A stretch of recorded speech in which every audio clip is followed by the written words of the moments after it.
শিক্ষায় শিক্ষিত করব। মুআজ্জাজ সামাইনা হযরত বিবিকে ডেকে বলা, ওগো আমার প্রাণপ্রিয় বিবি, আমি মুলকের সন্দেশা, আমি একটু ব্যবসা বাণিজ্য করতে যাব।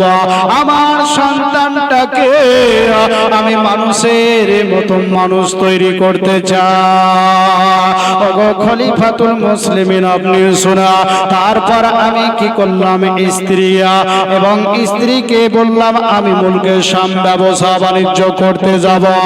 স্ত্রী বলল, পেটে তো আমার সন্তান রয়েছে, কয়েকদিনের পরে পৃথিবীর জমিনে সন্তান আসবে, কিন্তু তুমি আমাকে কার কাছে রেখে যাবে?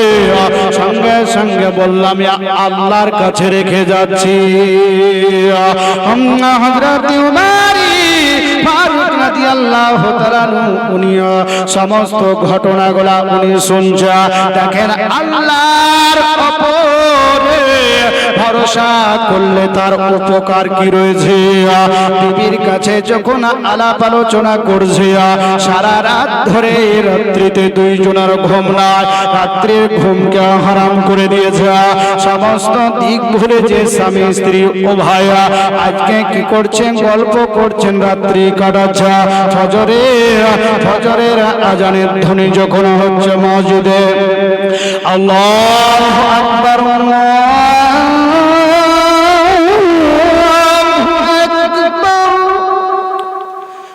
আল্লাহু আকবার,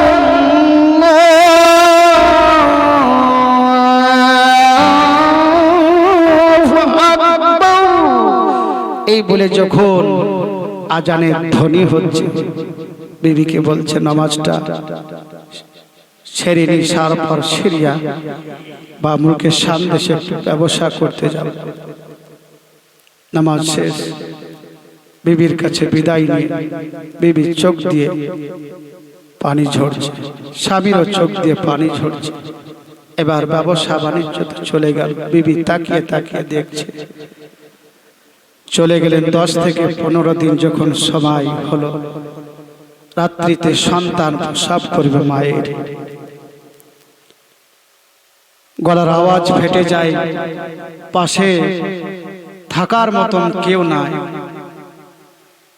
পাড়া প্রতিবেশী মহিলাগুলো কেউ তার নিকটে আসে না। সারা রাত বান্দি কষ্ট করতে করতে এ বান্দি পৃথিবীর জমিন থেকে বাবা চির বিদায় হয়ে গেল, পেটে সন্তান থেকে গেল। আল্লাহ পাক ইসরাইল ফেরেশতাকে পাঠিয়ে দিলেন, জান কবজ হয়ে গেল। তাদের গ্রামে কবরস্থানে মাটি দেওয়া হলো। 1 বছর পর স্বামী চলে আসছে বা সন্তানকে দেখবে, বিবিকে দেখবে, বড় আনন্দ হবে না? বলেন, মিষ্টির ঠোঙা নেবে, কিছু আঙ্গুর নেবে, আপেল নেবে, আরো বিভিন্ন রকমের জিনিস নেবে, সন্তানকে দেখবে, খুশি।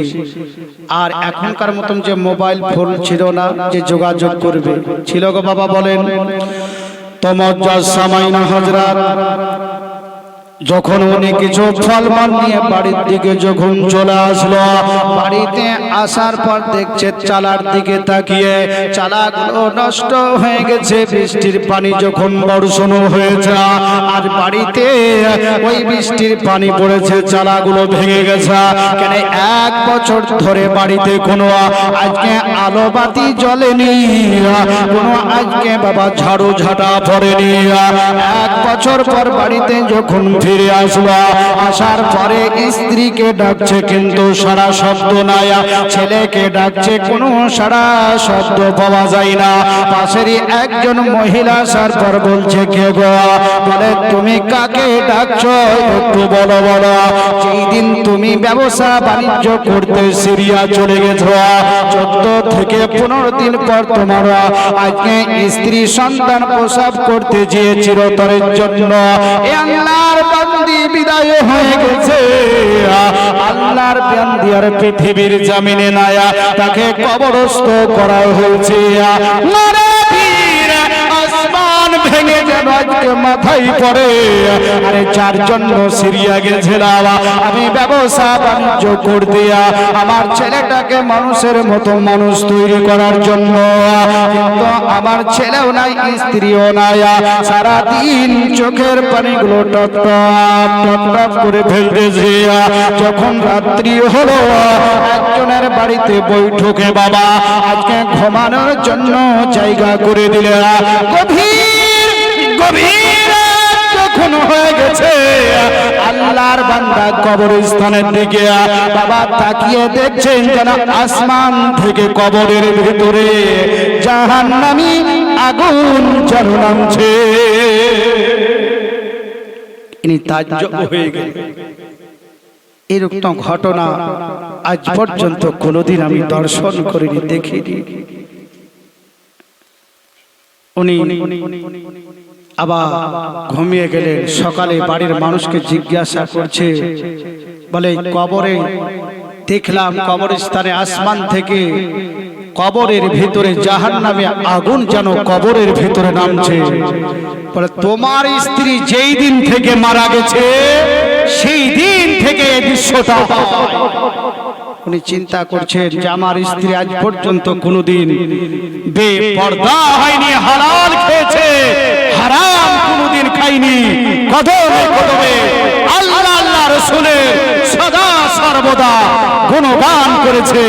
আমার স্ত্রী তো খারাপ কাজ কোনোদিন করেনি, তো জাহান্নামের আগুন কবরের ভিতরে কেন ঢুকছে? বাবা দ্বিতীয় দিন যখন হলো, গভীর রাত যখন আবার চলে আসলো, গভীর রাত যখন হওয়ার পরে এক পা দুই পা করতে করতে কবরস্থানের নিকট যখন হলো, কবরস্থানের নিকটবর্তী যখন হওয়ার পরে উনি তাকিয়ে দেখছেন আসমান থেকে কোনো জাহান্নামী আগুন নাই, আল্লাহর তরফ থেকে আসমান থেকে জান্নাতি নোয়া কবরের ভিতরে ঢুকছে। জোরে বলুন সুবহানাল্লাহ।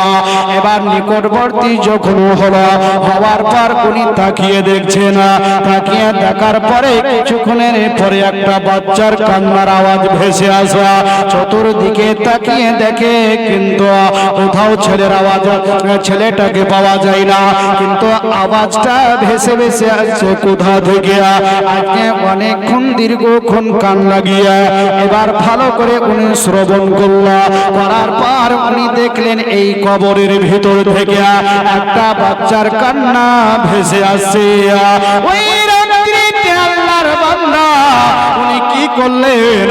আজকে কবরখানাকে খোদন করার পরে বাস চড়াট গুলোকে হটিয়ে দেওয়ার পরে এবার কবরের ভিতরে উনি তাকিয়ে দেখছে কবর বাবা অন্ধকার নয়, আল্লাহর নূরে কবরে মানে কবরখানাকে আল্লাহ আলোকিত করে দিয়েছেন। জোরে বলুন সুবহানাল্লাহ। উনি আরো দেখতে পেলেন কি একটা 1 বছরের শিশু সন্তান কবরের ভিতরে আজকে কি করছেন? গন্ধন করতেছে। আর একটা জিনিস উনি তাকিয়ে দেখলেন কি? বলে মায়ের স্তনে দুগ্ধ জারি রেখেছে।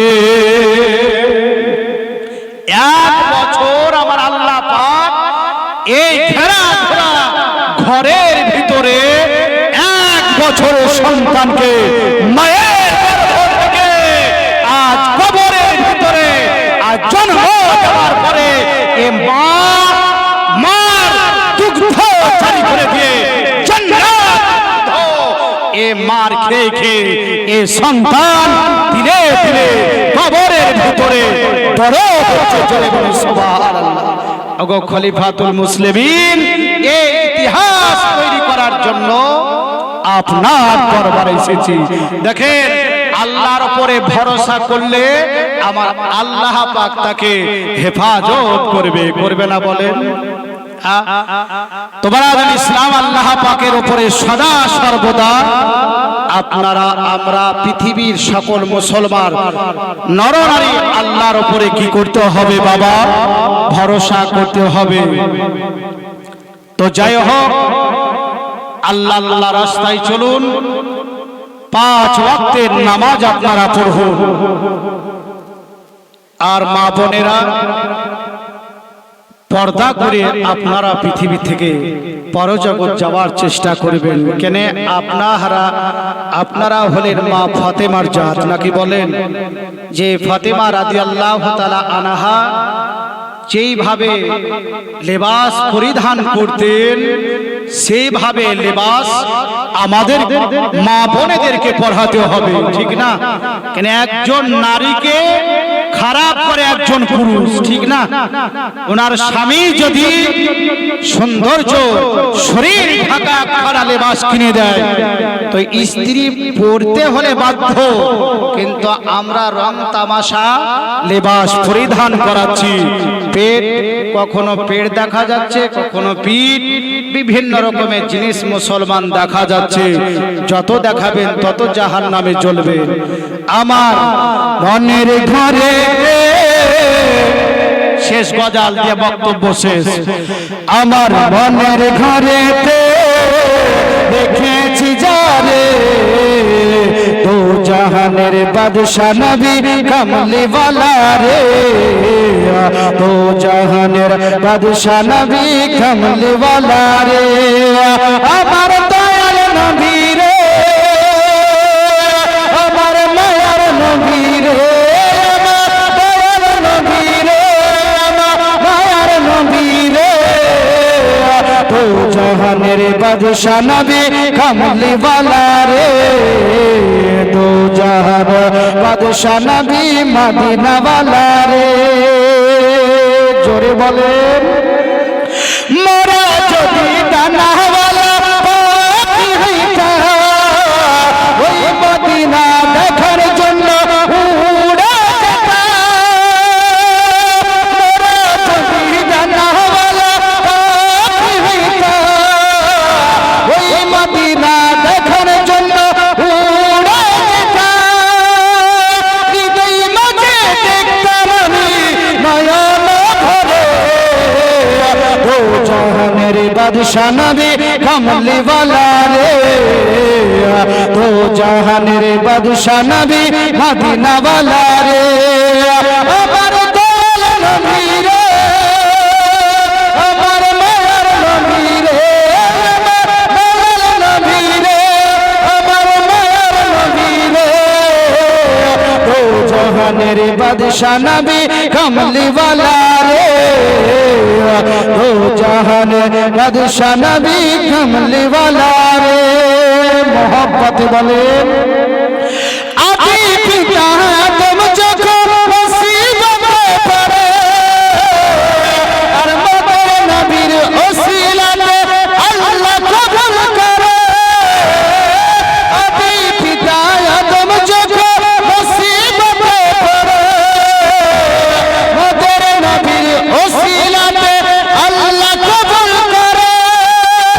সারের যার বিছানাতে দেখা দিও রে, দো জাহানের বাদশা নবী কমলি ওয়ালা রে, দো জাহানের বাদশা নবী মদিনা ওয়ালা রে, আমার দয়াল নবী রে, আমার মায়ার নবী রে, আমার দয়াল নবী রে, আমার মায়ার নবী রে, দো জাহানের বাদশা নবী কমলি ওয়ালা রে, দো জাহান বাদশা নবী মদিনা ওয়ালা রে। তো জয় হোক ব্রাদার ইসলাম। যত মানুষ থাকবে তত ওয়াজের ধাঁচ হলে আলাদা হবে, নাকি বলেন? অল্প মানুষে ওয়াজ কোন দিক থেকে করব, বলার তো অনেক আছে। এমন এমন দৃশ্য হয়তো আপনাদের সম্মুখে তুলে ধরতাম যে মূর্তি পূজা হাত তুলে মোনাজাত করেছেন, জীবনে হয়তো শুনেননি। শুনেছেন গো? একটু বলেন না। মূর্তি পূজা করেছে এবং হাত তুলে দোয়া করতো। মুসলমান যেমন দোয়া করে না, এইভাবে দোয়া করতো। মূর্তি পূজা এক নয়, দুই নয়, অনেকগুলো প্রসাদ খেয়েছে। আরো একটা ঘটনা যে চারজন চন্দ্র গ্রহণ করেছিল, করার পরে আল্লাহর নবী আকা মুস্তাফা পদতলা হাঁটার 1400 থেকে 1450 বছর ধরে নবী মুস্তাফা চন্দ্রের উপরে হাঁটার দাগ রেখেছিলেন। চন্দ্র থেকে আমেরিকার চারজন বৈজ্ঞানিক করতে গেছিলেন। যাবার পরে আল্লাহ পাকের পবিত্র কাবা ঘর চন্দ্র থেকে আজকে কাবা ঘর দর্শন করেছিলেন এবং চন্দ্র থেকে মুসলমানদের আজানের ধ্বনি